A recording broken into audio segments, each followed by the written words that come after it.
ഓം ശ്രീ സായിറാം. നമുക്ക് വിവേക ചൂടാമണി തുടർന്ന് നോക്കാം. സദാശിവസമാരംഭാം ശങ്കരാചാര്യ മധ്യമാം അസ്മദാചാര്യ പര്യന്താം വന്ദേ ഗുരുപരമ്പരാം. ശമാധി ഷട്ക സമ്പത്തി എന്നുള്ള ഭാഗമാണ് നോക്കിക്കൊണ്ടിരിക്കുന്നത്. ശമം ദമം നോക്കി, ശമം നോക്കി, ദമം നോക്കി. കഴിഞ്ഞ ദിവസം ബാഹ്യാനാലംബനം വൃത്തേഹ യേശോപരതിരുത്തമ സഹനം സർവദുഃഖാനാം അപ്രതീകാരപൂർവകം ചിന്താവിലാപരഹിതം സാ തിതിക്ഷ നിഗദ്യതേ എന്നുള്ള ഭാവം നോക്കി. അതായത് അവിടെ ഉപരതിയും തിതിക്ഷയും. അപ്പൊ അങ്ങനെ 4 സാധനങ്ങൾ നോക്കി. ശമാധി ഷട്ക സമ്പത്തി എന്നുള്ള 6 ശമം, ദമം, ഉപരതി, തിതിക്ഷ 4 നോക്കി. ഇനി 2 സാധനങ്ങളും കൂടെ നോക്കാനുണ്ട്. ശ്ലോകങ്ങളിൽ അതാണ് വരുന്നത്. അപ്പോ അടുത്ത ശ്ലോകം നമുക്ക് എടുക്കാം. ശാസ്ത്രസ്യ ഗുരുവാക്യസ്യ സത്യബുദ്ധ്യാവധാരണ സാ ശ്രദ്ധ കഥിതാ സദ്ഭിഃ യയാ വസ്തുപലഭ്യത്തെ. ശാസ്ത്രസ്യ ഗുരുവാക്യസ്യ സത്യബുദ്ധ്യാവധാരണ യാ സാ ശ്രദ്ധ കഥിതാ സദ്ഭിഃ യയാ വസ്തുപലഭ്യത്തെ. ശാസ്ത്രസ്യ ഗുരുവാക്യസ്യ സത്യബുദ്ധ്യാവധാരണ സാ ശ്രദ്ധാ കഥിതാ സദ്ഭിഃ യയാ വസ്തുപലഭ്യത്തെ. എന്താണ് നോക്കാം നമുക്ക്. എന്താണ് ആചാര്യസ്വാമി പറയുന്നത്? ശമഃ ദമഃ ഉപരതി തിതിക്ഷ. അടുത്തത് ശ്രദ്ധ. ശ്രദ്ധയെ കുറിച്ചാണ് ഇവിടെ പറയാൻ പോകുന്നത്. ഈ ശ്ലോകത്തിൽ അതാണ് വിവരിക്കുന്നത്. ഏതിലാണ് ശ്രദ്ധ? എന്താണ് ഈ ശ്രദ്ധ എന്ന് പറഞ്ഞാൽ? ഇവിടെ ശ്രദ്ധ എന്ന് പറഞ്ഞാൽ വിശ്വാസം ആണ്. ഇവിടെ ശ്രദ്ധ എന്ന് പറയുമ്പോൾ വിശ്വാസം. എന്തിലുള്ളത്? ഗുരുവിലും ശാസ്ത്രത്തിലും ഉള്ള വിശ്വാസം. മുഖ്യമായിട്ടും അതാണ്. മുഖ്യമായിട്ടും എന്തിലുള്ള വിശ്വാസമാണ് ശ്രദ്ധ? ഗുരുവിലും ശാസ്ത്രത്തിലുമുള്ള വിശ്വാസം. അറിവ് നേടണം, വേണ്ടേ? അറിവ് നേടലാണ് ആത്മീയപാതയിൽ പോകുമ്പോൾ ശാസ്ത്രത്തിൽ കൂടെ ഒക്കെ നമ്മൾ നേടിക്കൊണ്ടിരിക്കും. എന്തിനെ കുറിച്ചുള്ള അറിവ്? ആത്മാവിനെ കുറിച്ചുള്ള അറിവ്, അവനവനെ കുറിച്ചുള്ള അറിവ്. അപ്പൊ അറിവ് നേടാൻ പല ഉപകരണങ്ങളുണ്ട്. പലതരത്തിലും നമുക്ക് അറിവ് നേടാം. പല പല ഉപകരണങ്ങൾ മുഖാന്തരം നമുക്ക് അറിവ് നേടാൻ സാധിക്കും. പല ഉപാധികളും അതിനുണ്ട്. അപ്പൊ കണ്ണിൽ കൂടി നമുക്ക് അറിവ് കിട്ടും. കാഴ്ച, അല്ലെ? കാഴ്ചയിൽ കൂടി ഒരുപാട് അറിവുകൾ. മൂക്കിൽ കൂടി ഗന്ധം വഴിക്ക് അറിവുകൾ കിട്ടും. ചെവിയില് ശബ്ദം മുഖാന്തരം അറിവുകൾ കിട്ടും. വായ, കയ്യ്, കാല്, അങ്ങനെ നമ്മുടെ ഇന്ദ്രിയങ്ങളെല്ലാം വഴി നമുക്ക് അറിവുകൾ ലഭിക്കും. അതുപോലെ ചില മഹാന്മാരുടെ വാക്കുകളും നമുക്ക് അറിവിനെ തരും. അത് ആത്മീയപാതയിൽ സഞ്ചരിക്കുന്ന നമ്മളെ പോലെയുള്ളവർക്ക് വളരെ അത്യാവശ്യമാണ്. മഹാന്മാരുടെ വാക്കുകളിൽ കൂടിയുള്ള അറിവ്.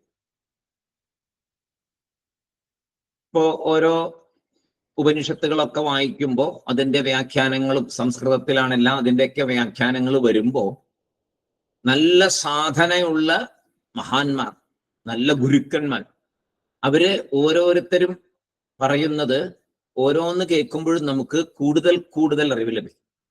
അവരിൽ കൂടി വരുന്നത് ശരിക്കും പറഞ്ഞാൽ ഒരുപാട് ദർശനങ്ങളാണ് വരുന്നത്. അവരുടെ ജീവിതത്തിലെ നിഷ്ഠ കൊണ്ടും ചിട്ട കൊണ്ടും ഇത്രയും കാലത്തെ സാധന കൊണ്ടും അവരിൽ നിന്ന് വരുന്ന വാക്കുകൾ നമുക്ക് വെറുതെ പുസ്തകങ്ങളിൽ നിന്നും കിട്ടില്ല. അതിപ്പോ ഒരു പ്രാവശ്യം പറഞ്ഞാൽ ചിലപ്പോൾ അടുത്ത പ്രാവശ്യം നമ്മൾ കേൾക്കുമ്പോൾ കഴിഞ്ഞ പ്രാവശ്യം കേട്ടതിനെക്കാട്ടിലും നമ്മുടെ ഉള്ളിൽ മികച്ചതായിട്ട് ഇത് വരും. അവർ പറയുമ്പോഴും ചിലപ്പോ ഒത്തിരി ഉയർന്ന തലങ്ങളിലേക്കായിരിക്കും അവര് അത് നമുക്ക് തരുന്നത്. മിക്കപ്പോഴും നമ്മളെ ഗുരുനാഥന്മാരെ ശ്രദ്ധിച്ചാൽ നമുക്കത് കാണാം. ഓരോ പ്രാവശ്യവും നമുക്ക് കൂടുതൽ കൂടുതൽ ഉയരങ്ങളിലേക്ക് നമ്മുടെ അറിവിനെ അവർ കൊണ്ടുപോകും. അപ്പൊ അങ്ങനെ ചില മഹാന്മാരുടെ വാക്കുകള് നമുക്ക് അറിവിനെ തരുന്നുണ്ട്. വാക്യം പ്രമാണം എന്ന് പറയും ആ കാര്യത്തില്. വാക്യം പ്രമാണം. ഇപ്പൊ നിസ്സാരം നമ്മുടെ ഡെയിലി ലൈഫിൽ തന്നെ നമുക്കറിയാം. ഇപ്പൊ ഒരാളോട് നമുക്കൊരു സ്ഥലത്തേക്ക് പോകണം. അപ്പൊ ഒരു ട്രെയിനിന്റെ സമയം നമ്മൾ ചോദിക്കുന്നു ഒരാൾ. തിരുവനന്തപുരത്തേക്ക് പോകാൻ എത്ര മണിക്കാണ് ട്രെയിൻ ഉള്ളത്? നമ്മുടെ ടൈം ടേബിൾ ഒന്നുമില്ല. അപ്പൊ നമ്മളൊരു ആളോട് ചോദിക്കും. അപ്പൊ അയാൾ പറയുന്നു 8 മണിക്ക് ഒരെണ്ണം ഉണ്ട്, കുഴപ്പമില്ല, നിങ്ങൾക്ക് പോകാൻ സൗകര്യമാണ്, 8 മണിക്കുണ്ട് എന്ന് പറയും. 9 മണിക്കും ഉണ്ട് എന്ന് പറയും. അപ്പൊ നമുക്ക് അയാളിൽ വിശ്വാസമുള്ളപ്പോൾ നമ്മൾ ഓക്കെ 8 മണിക്കും 9 മണിക്കും ഉണ്ട്. പിന്നെ നമ്മള് വേറൊരാളുടെ കൊണ്ട് അവിടെ ചിലപ്പോൾ ചോദിച്ചെന്തിനാ? ഒരു കൺഫർമേഷന് വേണ്ടിയിട്ട് ചിലപ്പോൾ ഒന്നുകൂടെ ചോദിക്കും. അപ്പോ ആദ്യത്തെ ആളിൽ പരിപൂർണ വിശ്വാസം ഉണ്ടെങ്കിൽ രണ്ടാമതൊരാളോട് ചോദിക്കില്ല. ആദ്യത്തെ ആളുകളോട് നമ്മൾ ചുമ്മാ ചോദിച്ചു, അതിൽ പൂർണ്ണ വിശ്വാസം മനസ്സിൽ തോന്നിയില്ലെങ്കിൽ സംശയം തീർക്കാനായിട്ട് വേറൊരാളോട് കൂടെ ചോദിക്കും. അദ്ദേഹവും 8 മണി എന്ന് പറയുമ്പോൾ അപ്പോൾ ഉറപ്പായി. ഇങ്ങനെ ഒരു പ്രശ്നവും കൂടി നമ്മുടെ മനസ്സിന് ഉണ്ട്.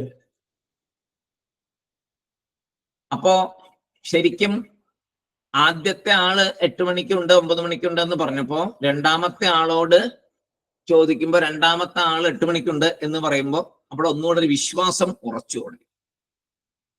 അപ്പൊ ഒരു അറിവ് അവിടെ ഉറച്ചു. രണ്ടാമത്തെ പറയുമ്പോ ആ അറിവ് അങ്ങോട്ട് ഉറച്ചു. രണ്ടാമത്തെ ആള് പറയുമ്പോൾ ശരിക്കും പൂർണ്ണ വിശ്വാസമുള്ള ഒരാളോടാണ് ആദ്യം ചോദിച്ചിരുന്നതെങ്കിൽ അത് തന്നെ ഒരു അറിവാണ് 8 മണിക്ക് ഉണ്ട് എന്ന് പറയുന്നത്. അപ്പൊ അതിങ്ങനെ മാറി ഇരിക്കും. കുറേശ്ശെ അങ്ങോട്ടും ഇങ്ങോട്ടൊക്കെ മാറ്റങ്ങൾ ഉണ്ടാകും. പിന്നെ വേണമെങ്കിൽ നമുക്ക് നേരിട്ടറിയാലോ. നേരിട്ട് അവിടെ ചെന്ന് ടൈം ടേബിൾ നോക്കി നേരിട്ടറിയാം. വേറൊരാളോട് ചോദിക്കാം. അപ്പൊ ഇങ്ങനെയൊക്കെ വരുമ്പോ ഒരാളോട് ചോദിക്കുമ്പോ ആ വാക്ക് അറിവായി മാറും. എങ്ങനെ? വിശ്വാസമുണ്ടെങ്കിൽ മാത്രം. വിശ്വാസം ഉണ്ടെങ്കിലേ അത് അറിവായിട്ട് മാറുള്ളൂ. ഇല്ലെങ്കിൽ വേറൊരാളോട് പോയി ചോദിക്കും. അതിലും വിശ്വാസം ഇല്ലെങ്കിൽ വേറൊരാളോട് ചോദിക്കും. അങ്ങനെ പോകും. വിശ്വാസമുള്ള ആളെ കണ്ടു കിട്ടുമ്പോൾ ആ കിട്ടുന്ന ഇൻഫർമേഷൻ അറിവായിട്ട് മാറും. അതെപ്പോഴാണ് അറിവാവുക? അതൊരു വിശ്വാസമായി മാറിയാലേ അറിവാവുള്ളൂ, അല്ലെങ്കിൽ അറിവാവില്ല. വിശ്വാസം വന്നാലേ ആ വാക്ക് അറിവായിട്ട് മാറും. വാക്കിൽ വിശ്വാസം വരണം. ഒരാൾ സത്യം പറയുകയാണ്, പക്ഷേ ആ വ്യക്തിയിൽ നമുക്ക് വിശ്വാസമില്ലെങ്കിൽ അയാൾ ആ സത്യം കൊണ്ട് നമുക്ക് എന്തെങ്കിലും പ്രയോജനം ഉണ്ടാവുമോ? ഉണ്ടാവില്ല. ആ വ്യക്തിയിൽ നമുക്ക് വിശ്വാസമാണ്. അയാൾ പറയുന്നത് സത്യമാണ്, പക്ഷെ ആ വ്യക്തിയിൽ വിശ്വാസമില്ലെങ്കിൽ അത് നമുക്ക് പ്രയോജനം ചെയ്യില്ല. സംശയം മാറാത്തതാണ് അറിവ് പൂർണ്ണമായില്ല എന്നുള്ളതിന് ലക്ഷണം. അറിവ് പൂർണ്ണമായാൽ ഏതിനെക്കുറിച്ചും പൂർണ്ണമായ ഒരു അറിവ് കിട്ടിയാൽ പിന്നെ അവിടെ സംശയത്തിന് വഴിയില്ല. എന്ത് കാര്യത്തിനെ കുറിച്ചും സംശയമാണെങ്കിൽ അതിന്റെ അർത്ഥം അവിടെ അറിവ് പൂർണ്ണമായില്ല എന്നുള്ളതാണ്. അപ്പൊ കേൾക്കുന്ന ഒരു വാക്യം അറിവായിട്ട് എങ്കിൽ കേൾക്കുന്ന നമുക്ക് ഗുരുവില് വിശ്വാസം വേണം. നമ്മൾ കുറച്ച് സ്പിരിച്വൽ വേൾഡിനെ കുറിച്ചാണ് നമ്മൾ സംസാരിക്കുന്നത്. ആത്മീയമായിട്ടുള്ള കാര്യങ്ങൾ കേൾക്കുമ്പോൾ ഗുരുവില് വിശ്വാസം വേണം. എന്നാലേ ഗുരുവാക്യം നമുക്ക് അറിവായിട്ട് മാറുള്ളൂ. അത് വളരെയധികം ശ്രദ്ധിക്കേണ്ട ഒരു കാര്യമാണ് വേദാന്തം പഠിക്കുന്ന സമയത്ത്. എന്നുവെച്ചാൽ ധാരാളം സംശയങ്ങൾ ഉണ്ടാകാവുന്നൊരു ഭാഗമാണ് വേദാന്തം. കാരണം അത് എത്ര പെട്ടെന്നൊന്നും നമുക്ക് ദഹിക്കില്ല. ഒത്തിരി ഡീപ്പാണ്, അഗാധമായിട്ടുള്ള അറിവുകളാണ് അതിൽ കിടക്കുന്നത്. അപ്പൊ നമ്മുടെ കഴിവനുസരിച്ചാണ് ഗുരുനാഥൻ നമുക്കത് പറഞ്ഞു തരുന്നത്. അപ്പൊ ആ ഗുരു പറഞ്ഞു തരുമ്പോ ഗുരുവിൽ പൂർണ്ണ വിശ്വാസം ഉണ്ടെങ്കിലേ നമ്മൾ അവിടെ ഉറച്ചു നിന്ന് സ്റ്റെപ്പ് ബൈ സ്റ്റെപ്പ് മുന്നോട്ട് പോകാൻ പറ്റും. വേദാന്തത്തിന് അങ്ങനെ വലിയൊരു ഒരു പ്രശ്നമുണ്ട്. മൊത്തം സംശയങ്ങളായിരിക്കും. കാരണം നമുക്കൊന്നും അറിയാൻ മേലാത്തൊരു ഫീൽഡാണ്. നമ്മൾ പുതിയ അറിവിന്റെ രംഗത്തേക്കാണ് പോകുന്നത്. അപ്പൊ അത് ഒത്തിരി സമയം എടുക്കുന്നത് മനസ്സിലാവും. പക്ഷേ ആദ്യം അവിടെ വേണ്ടത് ഗുരുവിലുള്ള പരിപൂർണ വിശ്വാസമാണ്. അപ്പോൾ ഗുരുവാക്യത്തിലും വിശ്വാസം വരും. അപ്പോഴേ വിശ്വാസം, ഞാൻ ഈ ശരീരമല്ല, നിങ്ങൾ ഈ ശരീരമല്ല, നിങ്ങൾ ആത്മാവാണ് എന്ന് പറയുമ്പോൾ അതെങ്ങനെയാ പെട്ടെന്ന് മനസ്സിലാവുക? ആദ്യം ഒന്നും മനസ്സിലാകത്തില്ല. പക്ഷേ ഗുരുവിൽ വിശ്വാസം വേണം. അത് ശരിയാണ് ഗുരു പറയുന്നത് എന്നുള്ള വിശ്വാസം ഉണ്ടെങ്കിലേ തുടർന്ന് പഠിച്ചിട്ട് കാര്യമുള്ളൂ. പിന്നെ അതെങ്ങനെയാണെന്ന് നമ്മൾ ശരീരമല്ല ആത്മാവാണ് എന്ന് നമ്മൾ അറിയാൻ വേണ്ടി ഗുരുവിനെ സമീപിച്ചിരിക്കുകയാണ്. ഗുരു പറയുന്നു, നമ്മളതിൽ വിശ്വസിക്കുന്നു. വിശ്വസിച്ചിട്ട് നമ്മൾ മുന്നോട്ട് കൂടുതലായിട്ട് പഠിക്കാൻ തുടങ്ങുന്നു. ശാസ്ത്രം പറയാണ് നീ ആത്മസ്വരൂപമാണ്. അപ്പൊ എന്താ ഈ വിശ്വാസത്തിന്റെ ആവശ്യം? എന്താ, എന്തിനാണ് ഈ വിശ്വാസം? അതിന്റെ ആവശ്യമുണ്ടോ എന്ന് ചോദിച്ചാൽ ശാസ്ത്രം പറയുന്നു നീ ആത്മസ്വരൂപമാണ്, നിനക്ക് നാശമില്ല, നീ ഈ ശരീരമല്ല, ശരീരം നശിക്കും, പക്ഷേ നീ നശിക്കില്ല. ഇതൊക്കെ പറയുമ്പോ നമുക്കിത് എങ്ങനെയാ അത് അക്സെപ്റ്റ് ചെയ്യാൻ പറ്റണേ? നീ ആനന്ദസ്വരൂപമാണ്. നമ്മൾ നോക്കിയിട്ട് ഇവിടെ ആനന്ദമൊന്നും കിട്ടുന്നില്ല. എന്തും പ്രശ്നങ്ങളും, 100,000 പ്രശ്നങ്ങളാണ് എപ്പോഴും. പക്ഷെ ഗുരു പറയുന്നു, ശാസ്ത്രം പറയുന്നു നീ ആനന്ദസ്വരൂപമാണ്, സച്ചിദാനന്ദമാണെന്നൊക്കെ. നമ്മൾ നോക്കിയിട്ട് ഒരു എത്തും പിടിയും കിട്ടുന്നില്ല. അപ്പൊ പറയുന്നു സുഖം പുറത്തല്ല, സുഖം അകത്താണ് എന്ന് പറയുന്നു. നമുക്ക് ബാഹ്യ വസ്തുക്കളിൽ നിന്നാണ് നമുക്ക് സുഖം വന്നുകൊണ്ടിരിക്കുന്നത്.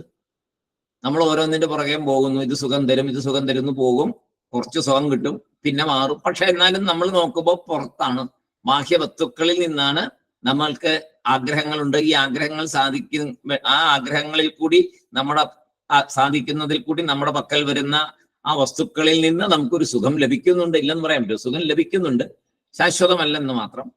അപ്പോ ബാഹ്യത്തിലല്ലേ, അകത്താണ് എന്ന് ശാസ്ത്രം പറഞ്ഞാൽ അതെങ്ങനെയാ? സച്ചിദാനന്ദ സ്വരൂപമാണെന്നൊക്കെ പറഞ്ഞാൽ എങ്ങനെയാ? അവിടെ വലിയൊരു പ്രശ്നമുണ്ട്. കാരണം നമ്മുടെ അനുഭവം ശാസ്ത്രം പറയുന്ന പോലെ അല്ല കാണുന്നത്, നേരെ തിരിച്ചാ കാണുന്നത്. നമ്മുടെ അനുഭവത്തിൽ നമ്മൾ എങ്ങനെയാ? അനുഭവത്തിൽ നമ്മൾ ശരീരമായിട്ടാണ് ഇരിക്കുന്നത്. പിന്നെയോ ആനന്ദ സ്വരൂപമാണെന്നൊക്കെ പറഞ്ഞാൽ നമുക്ക് ദുഃഖമില്ലേ? എപ്പോഴും ദുഃഖങ്ങൾ വന്നുകൊണ്ടേയിരിക്കുന്നു. പിന്നെയോ മരണഭയമുണ്ട്. ശരീരമാണ് എന്ന് വിചാരിക്കുന്നുണ്ടല്ലേ മരണഭയം. അപ്പൊ അനുഭവത്തിൽ എങ്ങനെയല്ലേ? എല്ലാവരും മരിക്കുന്നില്ലേ? കാണുന്നില്ലേ? മരണമുണ്ടല്ലോ, ഉണ്ട്. ഇങ്ങനെ വലിയൊരു പ്രശ്നമുണ്ട് അവിടെ, ശാസ്ത്രത്തിലും അനുഭവത്തിലും തമ്മിൽ. അനുഭവത്തെ വിശ്വസിക്കണോ, ശാസ്ത്രത്തെ വിശ്വസിക്കണം? വലിയൊരു ചോദ്യചിഹ്നമാണ്. നമ്മുടെ അനുഭവം, എന്റെ അനുഭവം ഇതാ പറയുന്നത്, ഞാൻ ഇത്രയും കാലമുള്ള അനുഭവത്തിൽ നിന്നാ പറയുന്നത് നമ്മൾ പറയും അല്ലേ. അനുഭവത്തെ വിശ്വസിക്കണമോ, ശാസ്ത്രത്തെ വിശ്വസിക്കണമോ? ഏത് കാര്യത്തിലാണ്? ആത്മീയ കാര്യത്തില്. മറ്റുള്ള കാര്യം നമുക്ക് പറയേണ്ട കാര്യമില്ല. നമ്മളിവിടെ ചിന്തിക്കുന്നത് ആത്മീയ കാര്യങ്ങളാണ്. അപ്പൊ അതില് ശാസ്ത്രത്തെ വിശ്വസിക്കണമോ, അനുഭവത്തെ വിശ്വസിക്കണമോ? ഏതിനെയാണോ വിശ്വസിക്കുന്നത് അതിന്റെ അടിസ്ഥാനത്തിലായിരിക്കും നമ്മുടെ ജീവിതം മുന്നോട്ട് പോകുന്നത്. അതാണ് അവിടുത്തെ പ്രത്യേകത. ശരി, അനുഭവത്തെ വിശ്വസിച്ചോളൂ, നിങ്ങളുടെ ജീവിതം മുന്നോട്ട് പോകുന്നത് അനുഭവത്തിന്റെ വെളിച്ചത്തിലായിരിക്കും. ശാസ്ത്രത്തിൽ വിശ്വസിക്കൂ, നിങ്ങൾക്ക് മുന്നോട്ട് പോകുന്തോറും അത് വെളിപ്പെടും. ശാസ്ത്രത്തിൽ വിശ്വസിച്ച് മുന്നോട്ട് പോയാൽ നല്ല ഗുരുവിനെ കണ്ട്, ഗുരുവിനെ സമീപിച്ച് ശാസ്ത്രത്തെ ഗുരു നല്ല രീതിയിൽ പറഞ്ഞു തരുമ്പോ പതുക്കെ പതുക്കെ അത് ഉൾക്കൊണ്ട് അത് സത്യമാണ് എന്ന തിരിച്ചറിവിലേക്ക് നാം നയിക്കപ്പെടും. അപ്പൊ ഏതാനും അവനവന്റെ ഇഷ്ടമാണ്, ഏതാ ചോയ്സ് നമ്മുടെ കയ്യിലുണ്ട്. അനുഭവത്തെ വിശ്വസിച്ച് പോയാൽ അതിലായിരിക്കും ജീവിതം മുന്നോട്ട് പോകുന്നത്, അതിന്റെ അടിസ്ഥാനത്തിലായിരിക്കും. ശാസ്ത്രത്തിൽ വിശ്വസിച്ച് മുന്നോട്ട് പോയാൽ ജീവിതം ചിട്ടപ്പെടുന്നത് അതിന്റെ അടിസ്ഥാനത്തിലായിരിക്കും. അപ്പൊ ഇതില് അനുഭവത്തെ വിശ്വസിക്കുന്നതിന് അല്ല ശ്രദ്ധ എന്ന് പറയുന്നത്, ശാസ്ത്രത്തെ വിശ്വസിക്കുന്നതിനെയാണ് ശ്രദ്ധ എന്ന് പറയുന്നത്. നമ്മൾ ചുമ്മാ ശ്രദ്ധിച്ച് കേൾക്കുക എന്നൊക്കെ പറയില്ല, ആ ശ്രദ്ധ അല്ലത്. സാധനങ്ങളിൽ വരുന്ന ശ്രദ്ധ, ശമദമാദികളിൽ പറയപ്പെടുന്ന ശ്രദ്ധ എന്ന് പറയുന്നത് ശാസ്ത്രത്തെ വിശ്വസിക്കുന്നതാണ്. അനുഭവം യാഥാർത്ഥ്യമല്ലേ എന്നൊരു ചോദ്യമുണ്ട്. അത് യാഥാർത്ഥ്യമല്ല എന്നുള്ളതിന് നമ്മൾ ഉപനിഷത്തുകൾ പഠിക്കുമ്പോൾ, ചൈതന്യ ഉപനിഷത്തിൽ അതൊക്കെ പഠിക്കുമ്പോൾ കുറെ ഉപനിഷത്തുകളിൽ നമ്മൾ അനുഭവത്തെ യാഥാർത്ഥ്യമല്ല എന്നുള്ള രീതിയിൽ കാണിച്ചു തരുന്ന കാര്യങ്ങൾ ഒരുപാട് ചർച്ച ചെയ്തിട്ടുണ്ട്. അതുകൊണ്ട് അതിപ്പോ ഇവിടെ കൂടുതൽ ചർച്ച ചെയ്യുന്നില്ല. അനുഭവം യാഥാർത്ഥ്യമല്ല, കാരണം അത് മായയാൽ ഉണ്ടാക്കപ്പെട്ടതാണ്. ഇത്രയും വരെ പഠിച്ചത് കൊണ്ട് അത് മനസ്സിലാവണം. അനുഭവത്തിന് കാരണം മായയാണ് എന്ന് നമുക്കറിയാലോ. അപ്പൊ മായയാണ് അനുഭവത്തിനെ കാണിച്ചു തരുന്നത്, യാഥാർത്ഥ്യം അല്ല ഈ അനുഭവം, ഇതൊരു സ്വപ്നം പോലെ മാത്രമാണ് എന്ന് തിരിച്ചറിയണം.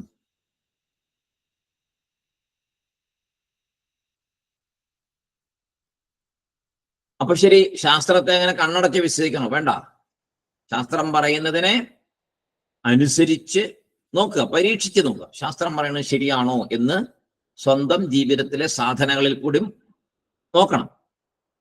അല്ലാതെ ബ്ലൈൻഡായിട്ട് വിശ്വസിക്കരുത്. അറിവ് ഉപയോഗിച്ച് ജീവിക്കണം.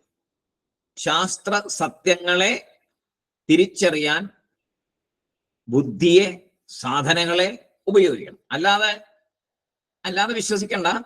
തെറ്റാണെന്ന് പറയാനും പറ്റത്തില്ല. ശാസ്ത്രം തെറ്റാണ് എന്ന് പറയാൻ പറ്റില്ല. ശാസ്ത്രത്തിൽ ഇറങ്ങി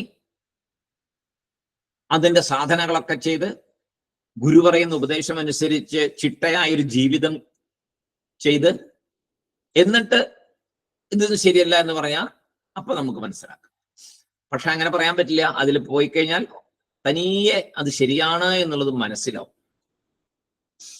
ഈ പറഞ്ഞ സാധനങ്ങളൊക്കെ ചെയ്ത് വരുമ്പോൾ അത് മനസ്സിലാവും. അപ്പൊ അനുഭവമല്ല, ഇതാണ് കറക്റ്റ് എന്നുള്ളത് അന്നേരം ബോധ്യമാവും. അപ്പൊ അങ്ങനെ അറിവിൽ കൂടി, വിവേകത്തിൽ കൂടി ശാസ്ത്രത്തെ കണ്ട് അങ്ങനെ വേണം നമ്മൾ അതിലൊരു വിശ്വാസം ഉറപ്പിക്കാൻ. വിചാരം ചെയ്യണം, അതാണ് പറഞ്ഞത് അല്ലെ. നേരത്തെ നമ്മൾ തുടങ്ങിയതാണ്, വിചാരം ചെയ്യലാണ്. മോക്ഷത്തിലേക്ക് പോകാൻ വെറുതെ പോകാൻ പറ്റത്തില്ല. ശാസ്ത്ര സത്യങ്ങളെ വിചാരം ചെയ്ത് മുന്നോട്ട് പോകണം എന്ന് പറഞ്ഞു. ഓരോ വാക്യങ്ങളെയും വിചാരം ചെയ്യണം. വിചാരം ചെയ്ത് അതിൽ നമുക്കൊരു ഉറപ്പ് വരും. ശാസ്ത്ര അനുഭവ വിചാരങ്ങൾ ചെയ്യണം. രണ്ടും ചെയ്യണം. ശാസ്ത്രത്തെയും അനുഭവത്തെയും രണ്ടിനെയും വിചാരം ചെയ്ത് പോകണം. പല അനുഭവങ്ങളും ശാസ്ത്രങ്ങളും തമ്മിൽ നമുക്ക് ഭയങ്കര വിപരീത ഭാവനയൊക്കെ തോന്നും മനസ്സിൽ. പലതും ശാസ്ത്രത്തിൽ പറയുന്ന അനുഭവം രണ്ടും തമ്മിൽ യോജിക്കുന്നില്ല എന്ന് പല സ്ഥലത്തും കാണാൻ പറ്റും. അപ്പോ അങ്ങനെ വരുന്ന സമയത്തും ശ്രദ്ധ മെല്ലെ സാധന വഴി മുന്നോട്ട് കൊണ്ടുവന്ന് യാഥാർത്ഥ്യം കണ്ടുപിടിക്കണം എന്നുള്ളൊരു രീതിയിലേക്ക് സാധന ചെയ്ത് വരുമ്പോൾ ശാസ്ത്രം പറയുന്നത് സത്യമാണ് എന്ന് മനസ്സിലാവും. പെട്ടെന്നൊരു സുപ്രഭാതത്തിൽ മനസ്സിലാകത്തില്ല. അങ്ങനെയുള്ളൊരു വിഷയമല്ല വേദാന്തം. സാധനങ്ങളിൽ കൂടി അല്ലാതെ വേദാന്ത വിഷയത്തിന്റെ സത്യം ബോധ്യപ്പെടുകയില്ല.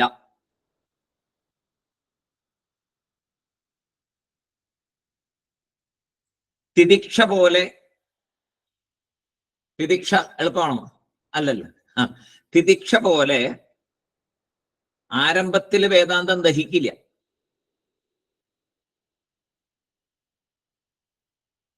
തുടക്കത്തിൽ വേദാന്തം ഒട്ടും ദഹിക്കില്ല.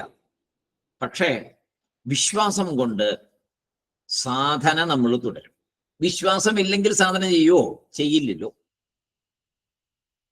അപ്പൊ കഴിഞ്ഞ ദിവസം തിദിക്ഷയെ പറഞ്ഞല്ലേ, തിദിക്ഷ വളരെയധികം ആവശ്യമാണ് എന്ന് പറഞ്ഞു.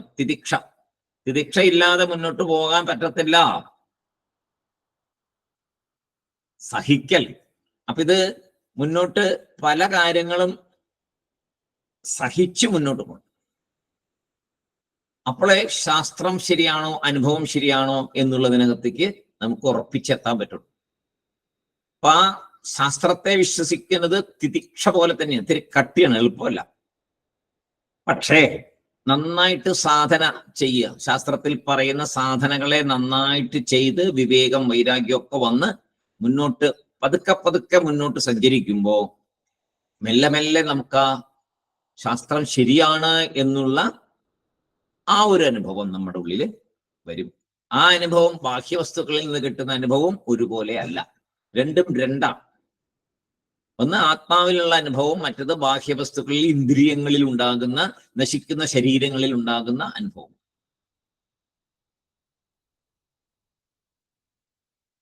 ഇതിന് ഗുരുനാഥൻ പറയുന്നൊരു ഉദാഹരണമുണ്ട്. ഒരാൾ പറഞ്ഞു, ഈശ്വരനെ കണ്ടാൽ വിശ്വസിക്കാം. ഒരാൾ പറയാണ്, ഈശ്വരനെ കണ്ടാൽ ഞാൻ വിശ്വസിക്കാം, അല്ലാതെ ഞാൻ വിശ്വസിക്കത്തില്ല. വേറൊരാൾ പറഞ്ഞു, ഈശ്വരനെ വിശ്വസിച്ചാൽ ഈശ്വരനെ നിങ്ങൾക്ക് കാണാം. രണ്ടുപേരുടെ കാര്യങ്ങളാണ്. ഒരാൾ പറയുന്നു ഈശ്വരനെ കണ്ടാൽ വിശ്വസിക്കാം, തീർത്തു പറയാം, ഈശ്വരനെ കണ്ടാൽ ഞാൻ വിശ്വസിക്കാം. വേറൊരാൾ പറയുന്നു ഈശ്വരനെ വിശ്വസിച്ചാൽ തീർച്ചയായിട്ടും നിങ്ങൾക്ക് ഈശ്വരനെ കാണാം. നല്ല രസമല്ലേ? രണ്ട് സ്റ്റേറ്റ്മെന്റാ. കണ്ടാൽ വിശ്വസിക്കാം എന്നൊരു സ്റ്റേറ്റ്മെന്റ്, വിശ്വസിച്ചാൽ നിങ്ങൾക്ക് കാണാം എന്ന് വേറൊരു സ്റ്റേറ്റ്മെന്റ്. ഇതിലേത് സ്റ്റേറ്റ്മെന്റ് ആണ് ശരി? ഒന്ന് ചിന്തിച്ചു നോക്കുക, ഒരു സെക്കൻഡ് ഒന്ന് ചിന്തിക്കുക. ആര് പറയുന്നതാണ് ശരി? ഒരാൾ പറയുന്നു ഈശ്വരനെ കണ്ടാൽ ഞാൻ വിശ്വസിക്കാം, മറ്റൊരാൾ പറയുന്നു വിശ്വസിച്ചാൽ ഈശ്വരനെ കാണാം. ഇതിലേത് സ്റ്റേറ്റ്മെന്റ് ആണ് ശരി?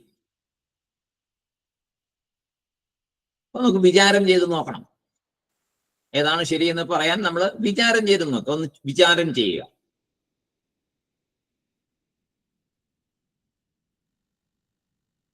ഒന്നാമത്തെ വാക്യം, അതായത് ഈശ്വരനെ കണ്ടാൽ വിശ്വസിക്കാം എന്ന് പറഞ്ഞത് ശാസ്ത്രവിചാര രീതിയിൽ, അറിവിന്റെ വഴിയിൽ മുഴുവൻ തെറ്റാണ്. ശാസ്ത്രവിചാരം ചെയ്യുന്ന ഒരു ആംഗിളിൽ കൂടി പോകുമ്പോൾ, അറിവിന്റെ ഒരു ആംഗിളിൽ കൂടി പോകുമ്പോൾ അത് തെറ്റാണ്. ആദ്യത്തെ സ്റ്റേറ്റ്മെന്റേ തെറ്റാ. എങ്ങനെയാ അത് തെറ്റാണെന്ന് പറയുന്നത്?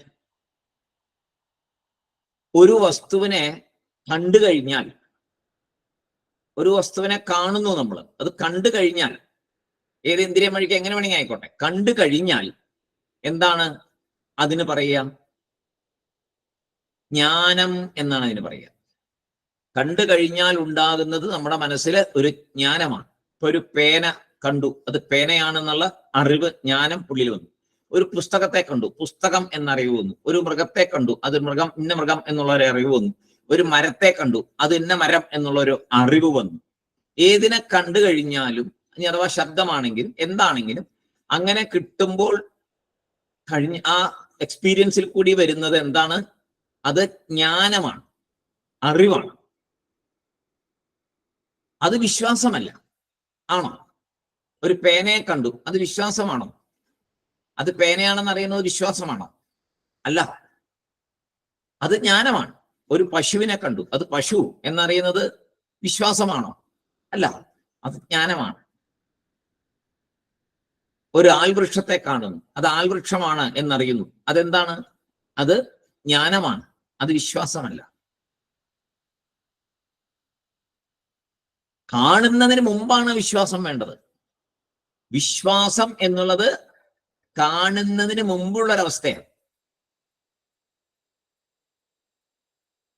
ഒരു മേശയുടെ ഡ്രോയില് അതിൻ്റെ അകത്ത് ഒരു പുസ്തകം ഉണ്ടായിരിക്കും എന്നുള്ളത് വിശ്വാസം. പുസ്തകത്തെ കണ്ടാൽ പിന്നെ അത് വിശ്വാസമല്ല.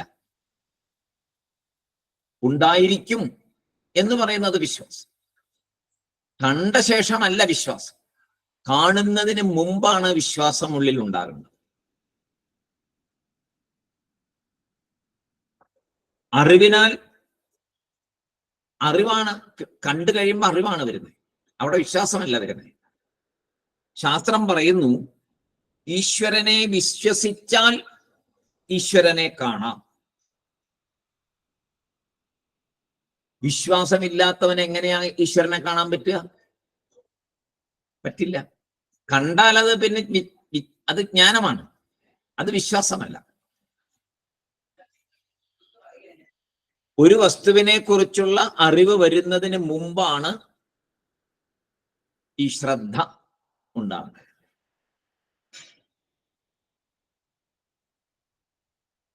വിശ്വാസം അത് വസ്തു കിട്ടിയ ശേഷമല്ല, ഒരു വസ്തുവിനെ ലഭിക്കുന്നതിന് മുമ്പാണ് വിശ്വാസം അഥവാ ശ്രദ്ധ ഉണ്ടാകേണ്ടത്. ഒരു വസ്തുവിനെ കുറിച്ചുള്ള അറിവ് വരുന്നതിന് മുമ്പാണത്. ആ ശ്രദ്ധയാണ് പിന്നീട് അറിവായിട്ട് മാറുന്നത്. ശ്രദ്ധ അറിവായിട്ട് മാറുകയാണ് ചെയ്യുന്നത്, അറിവ് ശ്രദ്ധയായിട്ട് മാറുകയല്ല ചെയ്യും. അപ്പോ ശാസ്ത്രത്തെ, ഗുരുവിനെ വിശ്വസിക്കലാണ് ശ്രദ്ധ. ശ്രദ്ധയുടെ റിസൾട്ട് എന്താണ്? ജ്ഞാനം. ശ്രദ്ധയുടെ റിസൾട്ട്, അതിന്റെ ഫലം ജ്ഞാനം അഥവാ അറിവ്. അറിവിന് ശേഷം വിശ്വാസം ആവശ്യമുണ്ടോ? നമുക്ക് അറിവ് കിട്ടിയ ശേഷം വിശ്വാസം വേണോ? കയ്യിൽ ഒരു പേനയെ കണ്ടത് പേനയാണെന്ന് അറിഞ്ഞു, പിന്നെ വിശ്വാസം വേണോ? വേണ്ട. കണ്ട ശേഷം പിന്നെ എന്തിനാ വിശ്വാസം? അവിടെ അറിവായല്ലോ. അപ്പോ ശാസ്ത്രസ്യ ഗുരുവാക്യസ്യ സത്യബുദ്ധ്യാവധാരണ എന്ന് നമ്മൾ ശ്ലോകത്തിലുണ്ട്. ശാസ്ത്രസ്യ ഗുരുവാക്യസ്യ സത്യബുദ്ധ്യാവധാരണ എന്നാണ് പറയുന്നത്. എന്താണെന്ന് നോക്കാം. ശാസ്ത്രസ്യ ഗുരുവാക്യസ്യ, വേദത്തിന്റെ, ശാസ്ത്രം എന്ന് പറഞ്ഞ വേദം, വേദാന്തം, ഉപദേശം തരുന്ന ഗുരുവാക്യത്തിന്റെ, വേദത്തിന്റെ, വേദാന്തത്തിന്റെ ഉപദേശങ്ങളെ നമുക്ക് തരുന്ന ഗുരുവാക്യ, അതാണ് ശാസ്ത്രസ്യ ഗുരുവാക്യസ്യ എന്ന് പറഞ്ഞു.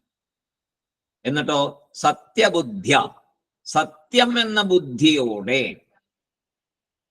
സത്യമെന്ന ബുദ്ധിയോടെ, അവധാരണ ദൃഢവിശ്വാസം, അതില് ദൃഢവിശ്വാസം ഉണ്ടാകണം. വേദത്തിന്റെ ഉപദേശം തരുന്ന ഗുരുവാക്യത്തിന്റെ അതിനെ സത്യമെന്ന ബുദ്ധിയോടെ അതിലെ വിശ്വാസം ഉണ്ടാകണം. അവധാരണ. പിന്നെ എന്താ പറയുന്നേ? സാ ശ്രദ്ധ കഥിത സദ്ഭിഹി യയാ വസ്തു ഉപലഭ്യതേ. സാ ശ്രദ്ധ കഥിത, ഈ പറഞ്ഞതിനെയാണ് ശ്രദ്ധ എന്ന് പറയുന്നത്. സദ്ഭിഹി ആരാണ് പറയുന്നേ? സത്പുരുഷന്മാർ. സദ്ഭിഹി സത്പുരുഷന്മാർ, മഹായോഗികൾ. യയാ എന്ന് പറഞ്ഞാൽ ഈ ശ്രദ്ധയാൽ, ഇവിടെ പറയപ്പെട്ട ഈ ശ്രദ്ധയാൽ വസ്തു ഉപലഭ്യതേ. അപ്പൊ ശാസ്ത്രസ്യ ഗുരുവാക്യസ്യ സത്യബുദ്ധ്യ അവധാരണ സാ ശ്രദ്ധ കഥിത സദ്ഭി യയാ വസ്തു ഉപലഭ്യത. അതെങ്ങനെയാണ് വരുന്നത്? ഇപ്പോ ഏത് ശ്രദ്ധയാൽ, യയാ എന്ന് പറഞ്ഞവിടെ പറഞ്ഞ ആ ശ്രദ്ധയാൽ എന്തുണ്ടാവണു? വസ്തു എന്ന് പറഞ്ഞാൽ ഇവിടെ പരബ്രഹ്മം അല്ലെങ്കിൽ ഈശ്വര സാക്ഷാത്കാരം അല്ലെങ്കിൽ ആത്മബോധം, ആ തിരിച്ചറിവ്, ഉപലഭ്യത നേടപ്പെടുന്നു. ശ്രദ്ധ കൊണ്ട് സാക്ഷാത്കാരം നേടപ്പെടുന്നു. അതാണ് ശ്രദ്ധയുടെ പ്രാധാന്യത്തെക്കുറിച്ച് ഇവിടെ ചൂടാമണിയിൽ പറഞ്ഞ ഒരു ശ്ലോകം, വളരെ പ്രസിദ്ധമായൊരു ശ്ലോകം. ശ്രദ്ധ, അതിന്റെ പ്രത്യേകത എന്തുമാത്രം അത് കാര്യമായിട്ടുള്ള എടുക്കേണ്ട കാര്യമാണ്. അത് നല്ലൊരു ഉദാഹരണമാണ്. ഈശ്വരനെ കണ്ടാൽ വിശ്വസിക്കാമെന്നും വിശ്വസിച്ചാൽ കാണുമെന്നുള്ളത് നമ്മൾ എപ്പോഴും ഓർക്കേണ്ട ഒരു കാര്യമാണ്. അറിവും വിശ്വാസം തമ്മിലുള്ള വ്യത്യാസം. അടുത്ത ശ്ലോകത്തിലേക്ക് പോകാം. അടുത്തത് ഇനിയിപ്പോ ശമം, ദമം, ഉപരതി, തിതിക്ഷ, ശ്രദ്ധ ഒരെണ്ണം കൂടെ ഉണ്ടല്ലോ, സമാധാനം. ആറാമത്തെ സമാധി ഷഡ്ക സമ്പത്തിയിൽ ആറാമത്തെ സാധന സമാധാനം. അത് വളരെ വിശദമായിട്ട് നമ്മൾ സാധാരണ മനസ്സിലാക്കുന്ന രീതിയിലല്ല അതിനെ മനസ്സിലാക്കേണ്ടത് എന്നിവിടെ ആചാര്യസ്വാമി പറഞ്ഞു തരുന്നു. എന്താണ് ആ ശ്ലോകം? സർവദാ സ്ഥാപനം ബുദ്ധേഹേ ശുദ്ധേ ബ്രഹ്മണി സർവദാ തത്സമാധാനമിത്യുക്തം നതു ചിത്തസ്യ ലാലനം. ഇതാണ് ശ്ലോകം. സർവദാ സ്ഥാപനം ബുദ്ധേഃ ശുദ്ധേ ബ്രഹ്മണി സർവദാ തത്സമാധാനമിത്യുക്തം നതു ചിത്തസ്യ ലാലനം. സമാധാനം എന്ന സാധനയെ ഇവിടെ പറയുന്നു. ആറാമത്തെ സാധന, സമാധി ഷഡ്ക സമ്പത്തിയിൽ ആറാമത്തെ. നമ്മള് പല വിഷയങ്ങളിലും ഇടപെടും. നമ്മൾ ഏത് വിഷയത്തിൽ ഇടപെടുന്നോ അതിൽ പൂർണ്ണമായും മനസ്സിനെ ഉപയോഗിക്കുന്നതാണ് സമാധാനം. നമ്മൾ കേൾക്കാത്തൊരു കാര്യം അല്ലെ. നമ്മൾ സമാധാനം വിചാരിച്ചിരിക്കുന്ന വേറെ എന്തോ ആണ്. ഇവിടെ പറയുന്നു, ഏത് പ്രവൃത്തിയിൽ ഏർപ്പെടുന്നുവോ ആ പ്രവൃത്തിയിൽ പൂർണ്ണമായും മനസ്സിനെ വച്ചിരിക്കുന്നതിനാണ് സമാധാനം എന്ന് വേദാന്തം പഠിക്കുമ്പോൾ മനസ്സിലാക്കണം. നമ്മൾ സാധാരണ സമാധാനം എന്ന് നമ്മൾ കേൾക്കുന്ന ഒരു സംഗതി അല്ല. പൂർണ്ണമായും ഒരു വിഷയത്തിൽ മനസ്സിനെ വെച്ചിരിക്കുന്നതിനെ സമാധാനം എന്ന് പറയുന്നു. മുഴുമന ഏകാഗ്രത എന്ന് പറയാം. മുഴുവനായും മനസ്സിന്റെ ഏകാഗ്രത വെച്ചിരിക്കുന്നതാണ് സമാധാനം. ഇപ്പൊ നമുക്ക് ഏതാണ്ട് മനസ്സിലായി കാണും. അങ്ങനെ ഒന്ന് ചിന്തിച്ചു നോക്കുക. മനസ്സിനെ മുഴുവനായും വെച്ചിരിക്കുന്നതാണ് സമാധാനം എന്ന് പറയുമ്പോൾ ഏതാണ്ട് നമുക്ക് മനസ്സിലായില്ലേ? കുറെ ഉള്ളില് തോന്നിയിട്ടുണ്ട്. ശരിയാണല്ലോ എന്ന് തോന്നിയിട്ടുണ്ട്. ഇനി എന്താണെന്ന് നമുക്ക് നോക്കാം. ഏതൊരു കാര്യത്തിൽ പ്രവർത്തിക്കുന്നുവോ അവിടെ മനസ്സിന് ഒരു തടസ്സവും വരാതിരിക്കൽ. അപ്പൊ ക്ലിയർ ആയല്ലോ. ഒരു പ്രവൃത്തിയിൽ ഏർപ്പെട്ടിരിക്കുമ്പോൾ, പൂർണ്ണമായും അതിൽ മുഴുകിയിരിക്കുമ്പോൾ അവിടെ ഒരു തടസ്സം വന്നാൽ അത് സമാധാനമല്ല. അപ്പൊ സമാധാനം എന്താണ്? ഒരു പ്രവൃത്തിയിൽ പൂർണ്ണമായും മുഴുകിയിരിക്കുന്നത് തന്നെയാണ് സമാധാനം. ആ പ്രവൃത്തി തടസ്സപ്പെട്ടാൽ എന്തായി? സമാധാനം പോയി. ശരിയല്ലേ? അങ്ങനെയല്ലേ നമ്മുടെ സമാധാനം പോകുന്നത്? ഒരു കാര്യം ചെയ്യുമ്പോൾ വേറൊരു കാര്യം വരും, അപ്പൊ സമാധാനം ഇല്ല. 100 കാര്യം വരും, അപ്പൊ സമാധാനം ഇല്ല. ഒന്നിലും ഒരു കാര്യത്തിലും ശ്രദ്ധിക്കാൻ പറ്റുന്നില്ല, സമാധാനമില്ല. അങ്ങനെയാണല്ലോ വരുന്നത്. പക്ഷെ നമ്മൾ ഇങ്ങനെ ചിന്തിച്ചിട്ടില്ല. എന്ത്? ഒരു കാര്യത്തില് പൂർണ്ണമായിട്ടും മനസ്സിനെ ലയിപ്പിച്ച് നിർത്തി ചെയ്തുകൊണ്ടിരിക്കുമ്പോൾ നമ്മൾ സമാധാനത്തിലാണ്. പക്ഷെ നമ്മൾ അതിനെ സമാധാനം എന്ന് വിളിക്കാറില്ലെന്ന് മാത്രം. നമ്മൾ വേറെ എന്തോ ആണെന്നാണ് വിചാരിച്ചിരിക്കുന്നത്. അത് സമാധാനമാണ്. മനസ്സ് ചഞ്ചലപ്പെടുന്നില്ല, മനസ്സ് മാറിപ്പോകുന്നില്ല, മനസ്സ് അവിടെ ഉറച്ചു നിൽക്കുവാണ്, ഒരേ സ്ഥലത്തിരിക്കുക. വേറെ ഒരു പ്രശ്നവും മനസ്സിനില്ല ആ പ്രവൃത്തിയിൽ. ഇപ്പോ അടുക്കളയിൽ പാചകം ചെയ്തുകൊണ്ടിരിക്കുമ്പോൾ ഒരു കൂട്ടാൻ ഉണ്ടാക്കുന്നു, അതിൽ മാത്രം മനസ്സ് പൂർണ്ണമായിട്ടിരിക്കുമ്പോൾ ഓക്കെ. പുസ്തകം വായിച്ചുകൊണ്ടിരിക്കും, പൂർണ്ണമായിട്ടും പുസ്തകത്തിൽ മാത്രം, ആ പുരാണോ എന്തെങ്കിലും വായിച്ച സഹസ്രനാമൊക്കെ ജപിച്ചുകൊണ്ടിരിക്കുമ്പോൾ അതിൽ മാത്രം പൂർണ്ണമായിട്ടിരിക്കുമ്പോൾ ഓക്കെ, അത് സമാധാനം. ഇടയ്ക്കൊരു കാര്യത്തിൽ ഡിസ്റ്റർബൻസ് വന്നാൽ സമാധാനം പോയി. ഏത് കാര്യത്തിലും അങ്ങനെ തന്നെ, ഏത് കാര്യത്തിൽ.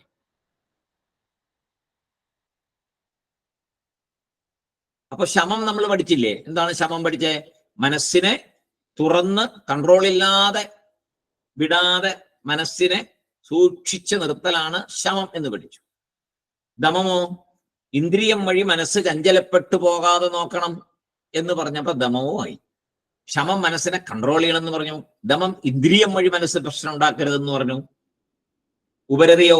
നിയന്ത്രിക്കപ്പെട്ട മനസ്സിനെ അതുപോലെ തന്നെ നിലനിർത്തണം എന്ന് പറഞ്ഞു. എല്ലാം മനസ്സിനുള്ള കളിയാണ്, മൊത്തം മനസ്സിലാണ് കാര്യങ്ങൾ വരുന്നത്. പിന്നെ തിദീക്ഷയോ? അതിലും ഇത് തന്നെ പറഞ്ഞു, ഇങ്ങനെ നോക്കി നിൽക്കണം. ശ്രദ്ധയും നോക്കി, ഇല്ലേ? ശ്രദ്ധയിലും ഇങ്ങനെ കാര്യം വന്നു, മനസ്സിന്റെ കാര്യം, എല്ലാം മനസ്സിലാണ് കാര്യങ്ങളെല്ലാം വരുന്നത്. അപ്പോ സമാധാനം എന്നാൽ ശമദമ ഉപരതിയിൽ കിട്ടിയ മനസ്സിനെ, ശ്രദ്ധിക്കണം ഈ ഭാഗം. സമാധാനം എന്നാൽ ശമദമ ഉപരിതിയിൽ കിട്ടിയ മനസ്സിനെ നാം ഒരു വിഷയത്തിൽ ഉപയോഗിച്ച്, എങ്ങനെ കിട്ടിയ മനസ്സാണ്? ശമദമ ഉപരതി മുഖാന്തരം കിട്ടിയ മനസ്സ്. ആ മനസ്സിനെ ഒരു വിഷയത്തിൽ ഉപയോഗിച്ച് ആ വിഷയവുമായി പൊരുത്തപ്പെട്ട് മുന്നോട്ട് പ്രയത്നം ചെയ്തുകൊണ്ടിരിക്കുന്നത് സമാധാനം. അപ്പൊ മനസ്സിനെ ഉപയോഗിക്കലാണ് സമാധാനം. ചഞ്ചലപ്പെടാതെ, തടസ്സപ്പെടാതെ, ദേഷ്യം വരാതെ, അതൊക്കെ തടസ്സമാണല്ലോ, ദേഷ്യം, വെറുപ്പ്, ഇങ്ങനെ ഉള്ള കാര്യങ്ങളൊന്നും വരാതെ സന്തോഷമായിട്ടൊരു കാര്യം ചെയ്തുകൊണ്ട് പൂർണ്ണമായിട്ടും മനസ്സിനെ അതിനെ തർപ്പിച്ച് മുന്നോട്ട് പോയിക്കൊണ്ടിരിക്കുന്നത് സമാധാനം. ഇപ്പൊ നമ്മള് ഈ പ്രഭാഷണം കേട്ടുകൊണ്ടിരിക്കുന്നു അല്ലെ, നമ്മൾ ക്ലാസ് കേട്ടുകൊണ്ടിരിക്കുന്നു. വേറെ ചിന്തയില്ലാതെ ഈ ക്ലാസ് ഇപ്പൊ കേട്ടുകൊണ്ടിരിക്കുന്നു കുറച്ചുപേരെങ്കിലും എന്ന് നമുക്ക് വിശ്വസിക്കാം. അങ്ങനെ കേൾക്കുമ്പോ മനസ്സ് പൂർണ്ണമായിട്ടും ഇവിടെ തന്നെ ആണെങ്കിൽ, ഇപ്പൊ വീഡിയോ ഓഫ് ചെയ്തിട്ടിരിക്കുകയാണ്, അതുകൊണ്ട് നമുക്ക് അറിയാൻ പറ്റില്ല. എന്നാലും ഈ ഒരു സബ്ജക്റ്റിലായതുകൊണ്ട് തീർച്ചയായിട്ടും നിങ്ങൾ എല്ലാവരും ഇത് ശ്രദ്ധിച്ചുകൊണ്ട് തന്നെയാണ് ഇരിക്കണേ എന്ന് ആണ് എന്റെ വിശ്വാസം. കാരണം അല്ലെങ്കിൽ വേദാന്ത ക്ലാസ്സിൽ കയറില്ല, ആരും വരത്തില്ല വേദാന്ത ക്ലാസ്സിൽ. അപ്പൊ വരുന്നവര് തീർച്ചയായിട്ടും അത് പൂർണ്ണമായിട്ടും അത് ശ്രവിച്ചുകൊണ്ടിരിക്കുന്നു, ശ്രദ്ധിച്ചുകൊണ്ടിരിക്കുന്നു. മനസ്സ് സമാധാനത്തിലാണ്. ഇത് സമാധാനമാണ്. അപ്പോ ഇതിന്റെ ഇടയിൽ വേറെ ചിന്തകൾ വന്നാലോ, അപ്പൊ സമാധാനം പോയി. അത് സമാധാനമല്ല. അപ്പൊ നമ്മുടെ സമാധാനം നഷ്ടപ്പെട്ടു. ഇതേപോലെ തന്നെ എല്ലാ കാര്യത്തിലും ഏത് ജോലി ചെയ്യുമ്പോഴും അതിൽ പൂർണ്ണമായിട്ട് മനസ്സിനെ നിർത്തി വെച്ചുകൊണ്ടിരിക്കുന്നത് സമാധാനം. അപ്പൊ ഇതിന് വേറൊരു വാക്ക് പറയാലോ അല്ലെ, എന്താണ്? കോൺസെൻട്രേഷൻ എന്ന് പറയാം അല്ലെ. അങ്ങനെ ഒരു വാക്ക് വേണമെങ്കിൽ പറയാം, കോൺസെൻട്രേഷൻ എന്ന് വേണമെങ്കിൽ പറയാം. എന്തായാലും സാധാരണയായി നാം ഒരു കാര്യം ചെയ്യുമ്പോൾ മറ്റ് പലതിനെ കുറിച്ച് ആലോചിക്കുകയും സംസാരിക്കുകയും ചെയ്യാറുണ്ട് അല്ലെ. പ്രത്യേകിച്ച് നമുക്ക് അടുക്കളയിൽ നോക്കിയാൽ അറിയാം. നമ്മൾ എന്തെങ്കിലും ചോറ് വെച്ചുകൊണ്ടിരിക്കുന്നു, കൂട്ടാൻ വെച്ചുകൊണ്ടിരിക്കുന്നു, തോരൻ ഉണ്ടാക്കിക്കൊണ്ടിരിക്കുന്നു, എന്തെങ്കിലും കാര്യം ചെയ്യുമ്പോൾ എന്തെല്ലാം കൂട്ടാൻ സംസാരിക്കും നമ്മൾ. വേറെ കാര്യങ്ങള്, ഒരുപാട് കാര്യങ്ങൾ സംസാരിക്കും.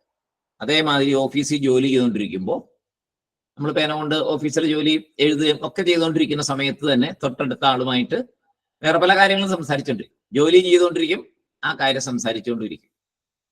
ഒന്നും വേണ്ട, കൗണ്ടറിൽ ഒരാൾ വന്നാൽ അയാളോട് സംസാരിച്ചുകൊണ്ടിരിക്കും, നമ്മുടെ ജോലിയും ചെയ്തുകൊണ്ടിരിക്കും. രണ്ടും നടക്കും. ഇവിടെയൊക്കെ ഒരേ ഒരു കാര്യത്തിലല്ല മനസ്സിനെ വെച്ചിരിക്കുന്നത്.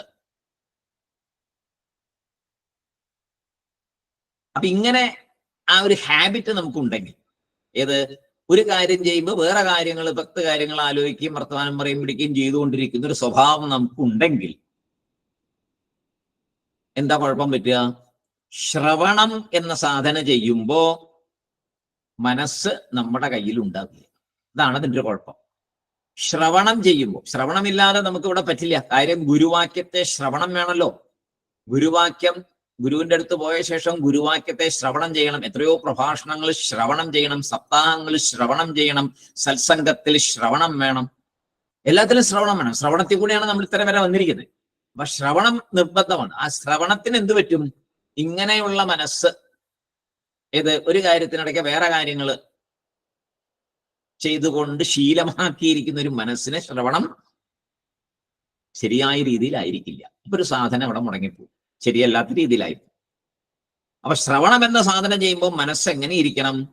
ആടാതെ അനങ്ങാതെ ഇരിക്കണം, ചഞ്ചലമാകാതെ ഇരിക്കണം.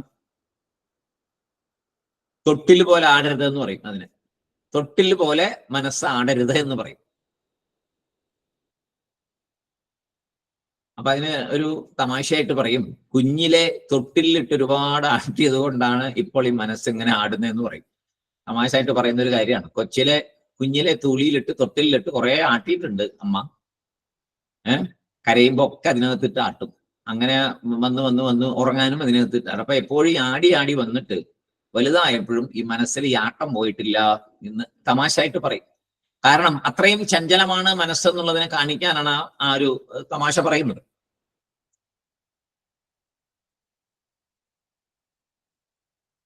ഇതിന് മങ്കി മൈൻഡ്, ധാരാളം പുസ്തകങ്ങളൊക്കെ ഇങ്ങനെ ഇറങ്ങിയിട്ടുണ്ട്. Monkey mind, timing the Mindy mind എന്ന് പറഞ്ഞുകൊണ്ട്.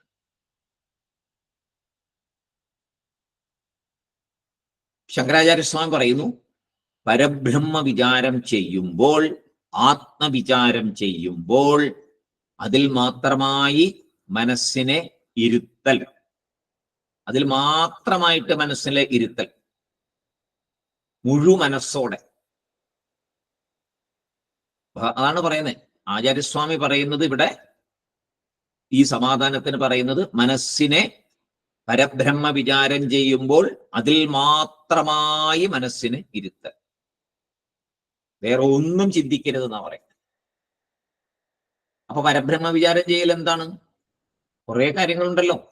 നമ്മൾ ഈ പറയുന്ന ഓരോ സാധനയും ചെയ്യുമ്പോൾ ആ സാധനയിൽ മാത്രം, ഓരോ ബുക്ക് വായിക്കുമ്പോൾ, ഓരോ ഉപനിഷത്ത് പഠിക്കുമ്പോൾ അതിൽ മാത്രം മനസ്സിനെ വെക്കുക.